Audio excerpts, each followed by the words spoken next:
Caitlin Clark with strange claims, calling her a 25-year-old playing against teenagers, downplaying her rookie season, and even suggesting no one wants to play with her. The attacks seem never-ending. Some of your peers, they will recognize, her game, but they won't recognize her impact.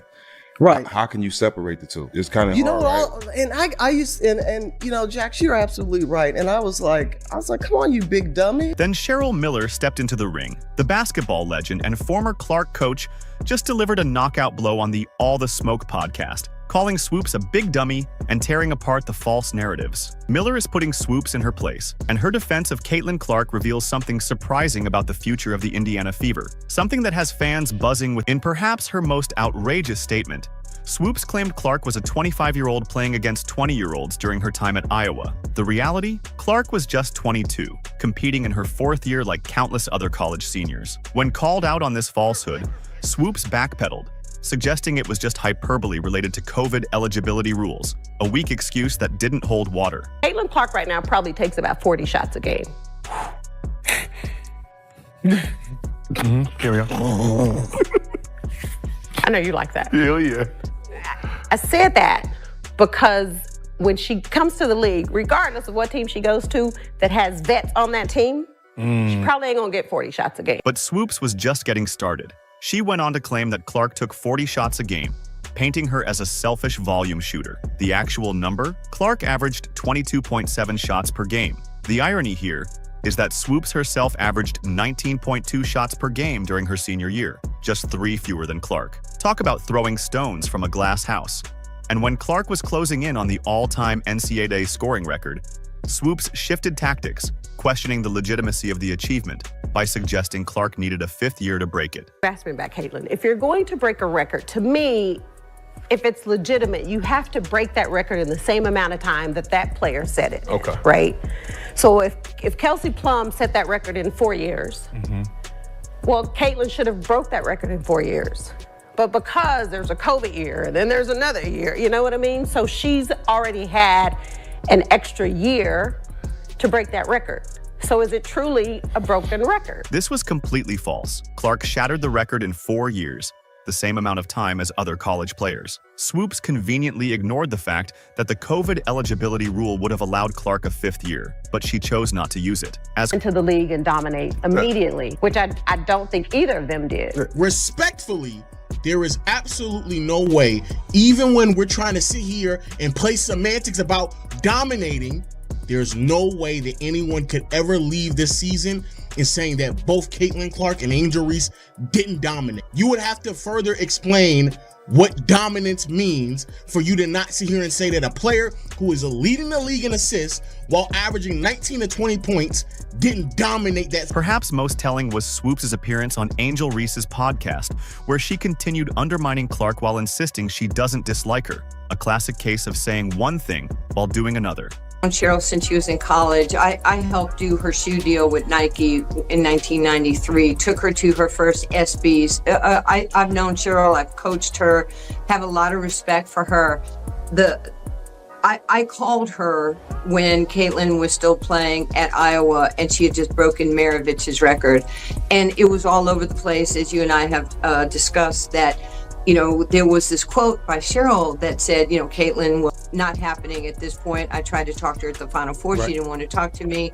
My life's going to be good or great with or without Sheryl Swoopes in my life. The basketball world was desperately waiting for someone with credibility to step into the Caitlin Clark conversation. That moment finally arrived when Cheryl Miller walked into the All the Smoke podcast studio and absolutely lit up the critics. What happens when a basketball legend who's actually coached Clark decides she's had enough of the nonsense? You get one of the most authentic defenses we've seen in women's basketball. Jax, you're absolutely right. And I was like, come on, you big dummies.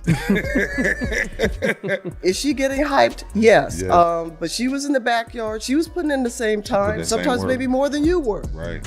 I can't fault her for what she was given. Miller didn't just casually support Clark.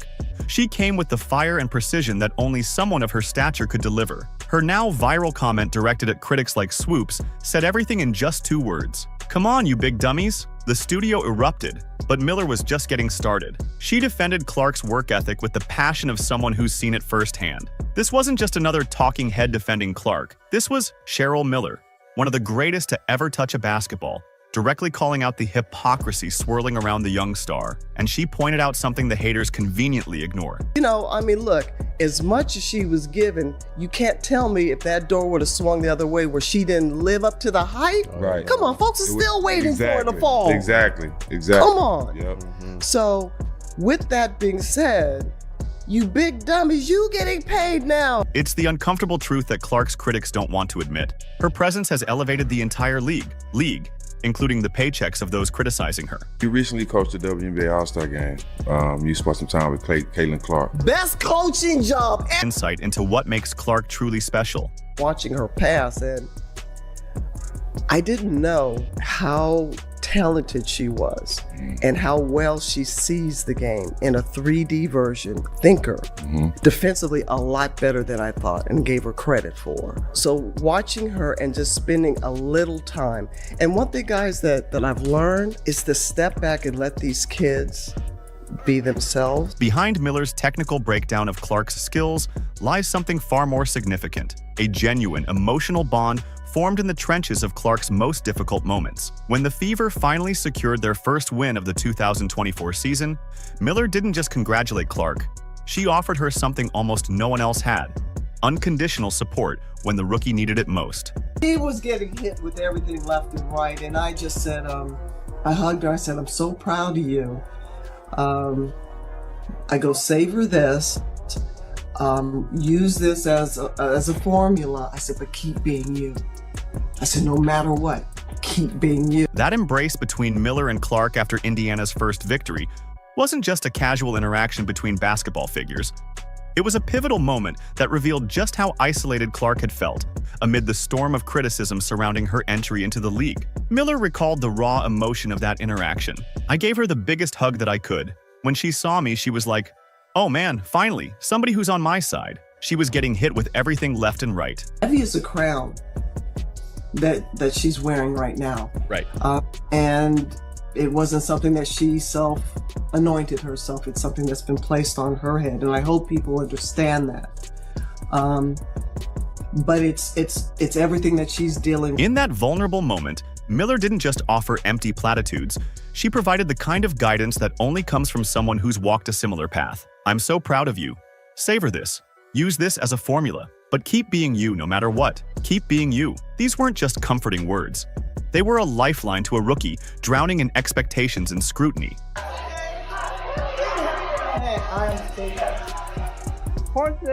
And I gave her the biggest hug that I could. And when she saw me, she's like, "Oh man, finally somebody I see that's on my side." Right, they can relate. The one thing that I said to her, and she was heading into her senior year, was have fun. No matter all the static, just make sure you find that quiet place. When Cheryl Miller speaks, the basketball world listens, and for good reason. Her voice carries the weight of an extraordinary legacy. 3 Naismith play. It was validation from someone who recognizes basketball brilliance when she sees it. I love what they've done for the women's game from the collegiate level to now, and it's working. And it was only a matter of time. And great narratives, great storylines, but now the bottom line comes down to one thing. It's about basketball, and it's about wins. What makes Miller's perspective especially valuable is her unique position at the intersection of player development and media narratives. During the 2024 WNBA All-Star Game, she witnessed Clark's greatness firsthand, in real time. With one straightforward observation, she dismantled months of false narratives being pushed by the old guard about Clark. What advice, if any, did you share in that meeting with Kaylee? Because I know that she spoke very highly of you, got great respect for you. I've known Cheryl for a little while now. I think her energy, that's what I love about her. Like, it's just contagious, and it's fun. The All-Star Game wasn't just about busting myths. It marked the beginning of a relationship that could transform the entire trajectory of the Indiana Fever. When Caitlin Clark nervously called Cheryl Miller coach for the first time, neither woman fully realized they were planting the seeds for what might become the WNBA Fever roster. This is not a team people want to play, Miller observed. Not only are they getting better, but they're confident. And they share no fear. They're fearless. That psychological edge, the willingness to compete against anyone, is exactly what championship teams need when facing adversity. Perhaps most surprisingly, Miller found herself stunned by the basketball intelligence on display from the young Fever squad. "I did not count on their basketball IQ being that high," she admitted. "I knew it was high, obviously, because they play at this level. But it's one thing to know knowledge. This cerebral dimension, the ability to not just execute but understand the game at its deepest levels, is what separates good teams from great ones." And people that came well before today's game, they were skilled, they were incredible. The spotlight is now enhanced, and give these women credit. They have certainly elevated the game, but there are some truly, truly great players that could play today that played yesterday.